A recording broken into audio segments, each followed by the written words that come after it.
Hi all, I'm Melanie Veness. I'm the CEO of the Pietermaritzburg and Midlands Chamber of Business. My story began when I was born. I'm not going to say what year, that would be terrible. I was born in Durban, and then I spent my formative years before school in KwaZulu-Natal. So I was a game reserve brat, which I guess has made me passionate about South Africa, her smells, her sounds, everything about the bush. It's deep within my soul, and I love it passionately. When I had to go to school, we moved to East London. So I was a slummies girl for the early years of schooling. I was at Sterling Primary School for Sub A. I'm giving away my age now. You're Sub A, Sub B, and Standard 1. And then I did Standard 2 to 5 at Beaconhurst Primary School. So it was a dual medium primary school, and then I did 2 years at Hudson Park High School, and then we moved to Durban, back to Durban, and I was at Northlands Girls for a year, and then to Maritzburg. My dad got transferred here, and I completed Standard 9 and matric at Carter High School. I went straight to work, only studied later, and finally got my BComm in Industrial Organisational Psych from UNISA. You know, I was a clerk at then the receiver of revenue, if you can believe it. I worked in, I can't remember whether it was sales tax or PAYE, one of them. Anyway, we did everything manually then. So that'll tell you, it was pre-VAT. So it was a while back. Oh, I'm privileged to head the Pietermaritzburg and Midlands Chamber. I'm the Chief Executive. Okay, so from a chamber perspective, it really is to give voice to the issues that business face, and to try to help through advocacy to create a more conducive environment for them to operate in. So it's a lot of problem solving, and then to support economic and enterprise development. So on a personal level, I think that all any of us can hope to do is to leave the world a better place than when we arrived. So for me, I'm cause-driven. I want to be a contributor to positive societal change. So a lot of the projects that are passion projects for me are projects relating to addressing issues of inequality or a lack of access to opportunity. So I just want to leave a positive mark. Yeah, gosh, I don't think there's one single event that would stand out for me. I think it's an accumulation of several things. On the personal side, I would say, raising two well-adjusted, happy young adults is probably the greatest thing I've done on a personal level. And then on the business side, I want to say two things. One, I guess having the guts to be able to stand up and say some of the stuff that needs to be said on behalf of business. It's not always easy to do that. Have to dig quite deep sometimes. And then the other thing is the programs that we run, like our Global Export Accelerator program, where we do deliberate intervention in trying to support SMME success. When each of those businesses has a measure of success, gets a new export order, or gets onto a national suppliers database, or manages to get a piece of equipment, or we help to get that. All of those are celebrations. And for me, cumulatively, that's really meaningful work. So I guess, that sense of fulfillment that you feel when together with your partners and those businesses, together you've done that, you've made a difference. And I think that you see at the end the results, like our last program, we only had 38 businesses on that program for just over a year, and they employed 91 extra people. So that's a lot of lives, so that's, yeah. Okay, so I think there's probably two pieces of advice that I've stood on for many years. The first was from my mother. She would say, well, it's happened, and you can throw yourself on the floor, you can have a tantrum, you can scream and wail, you can do whatever you like, but when you get up, it's going to be exactly the same. So you can decide whether or not it's worth the effort. So that's something that I'm reminded of very often when stuff goes wrong. And then the other is from Moletsi Mbeki. Moletsi once said to me, when you're going into a situation of potential conflict, go in being 100% prepared to be convinced of the other person's point of view.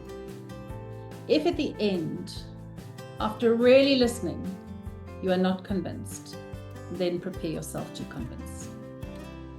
And that has been really sound advice that I have used many, many times in my engagements in this position particularly. Wow. I think the biggest challenge that I've ever faced is feeling completely helpless during the July 2021 riots, when I couldn't get help from my members. I'm a fixer. So when I get a call, I find a way, I navigate it, I pick up the person's number, I phone them, I make sure that we find a solution, and there was no help. There was just nothing. And it was devastating. And I think when I stood in Barnsley Road, in amongst the debris and destruction, seeing the crumpled bodies lie there like they were debris as well, and realizing that the people that drove this for their own personal selfish motives, they must have known full well that they were going to be damaging people's livelihoods and potentially people's lives, and they didn't care. I think that for me was just horrific. I don't think that it's something that I've got over, and I don't think that it will be. I've had to move on, like everybody's had to move on, but until there's some kind of accountability or some justice, the world rights it again. I don't think it's something that any of us can really move past. I've got an amazing team. They're a team of ladies, and most of them have been with me for a very long time. We were a very close team. We keep our core team quite small, and when we have projects, then we bring in what I think is probably our extended team, because they're here all the time. So it's not like they're not part of us. And we add a lot of fun. Some adventure activities, some fun. We've gone and sat at the mall and done the 3D rides. We've done the car canopy tour. We've done all sorts of crazy things, gone off to have our nails done or to a spa, or just throw some fun things in between. And then I guess the projects that we do are so rewarding. All of us are so fully invested in the success of those businesses. And so every success, that's the really valuable stuff, the meaningful stuff. So yes, you've got to have the fights, and you've got to stand up, and you've got to do the hard work, but there's also parts to this job that is just absolutely incredible. It's so rewarding.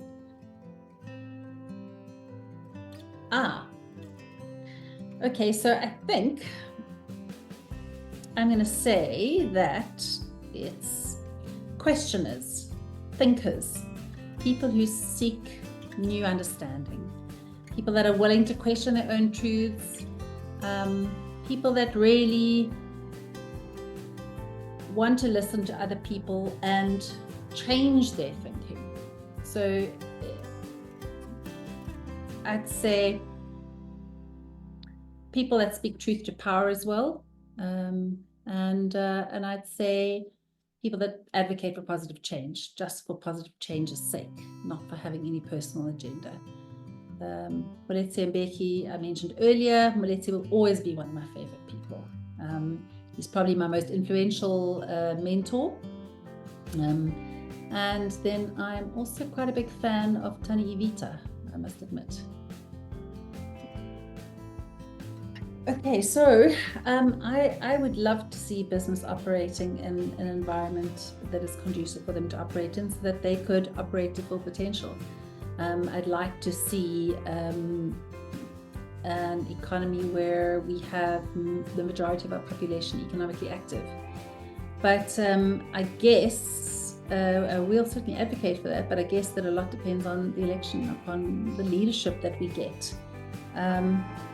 I have two things that I'm very passionate about, and I would like to see a decent leader stand up and look at seriously. The first is, in 1994 we were promised an integrated society, but there hasn't been any intentional action to ensure that happens. And what I mean by that is, some years back I went to a Sister Cities conference in Atlanta, and we were looking at how the city is laid out. And they've got a big transport system, the Morris system, that goes round the city, and then they've got zones that are dedicated to particular things. So they've got, for instance, an IT zone, and then they will have sister city relationships with the cities where big IT companies are based, so that they can do inward investment. They prepare everything, put the infrastructure in place, and attract those businesses to that space. And then anybody who works in a zone is entitled to live in it. So what will happen is, if you're a factory worker, you will get a big rent rebate. The CEO will get nothing, so that everybody who lives there can afford to live there. And in that way, there's no poor schools, there's no below par education, there's no below par health services, and people are integrated. The buildings have all got sort of retail and restaurants and things on the bottom floor, and then they've got some office space above there, and then residential above that. But people are integrated. Their kids are at school together, they're mixing, and it doesn't happen organically. We know that from a system like apartheid. You have to be deliberate about it, and I've seen no deliberateness here to change that. So that's something I'm passionate about. And the other thing is, I really feel like we are doing the next generation of people a disservice, in that if you take something like government procurement, we are creating a lot of opportunists. There's a lot of people that are supplying pencils, t-shirts, uniforms, filling potholes, but they're not developing any expertise. So you're not developing sustainable businesses that can grow and be passed on to the next generation. And that frustrates me, because you should be trying to at least achieve that, and also growing people's skills so that they are particularly skilled in a space. So a couple of years back at a World Chambers Congress, there was a presentation from the Chilean chamber. They partnered, their national chamber partnered with the national government on a procurement system. People that have small businesses would go into their local chamber, they would have an assessment done, all their documents uploaded, and they would go in at a certain competency level. Then when there is a tender that goes out, it goes out to everybody in the country that can meet the tender requirements, and it's adjudicated online by an online system. It's awarded by the online system, and then before the person can apply for any more work, they've got to be rated for having completed the work that has been done. And when they've done a certain number of jobs at that level, they can go in, apply to do training and upgrade their skills so they can try jobs above that. So you're building competence. They managed to make a massive change to developing SMMEs in Chile as a result of that. If we just spent our own procurement properly, we would be a totally different place. So I'm very passionate about that. I think the other positive thing about that is that you're growing businesses that have got proven competence and a database for the private sector to trust and use. So you're not only using government's contracts to grow skilled businesses, but you're also making a resource available so that they're able to actually exit that as they grow into more medium-sized enterprises and service the private sector.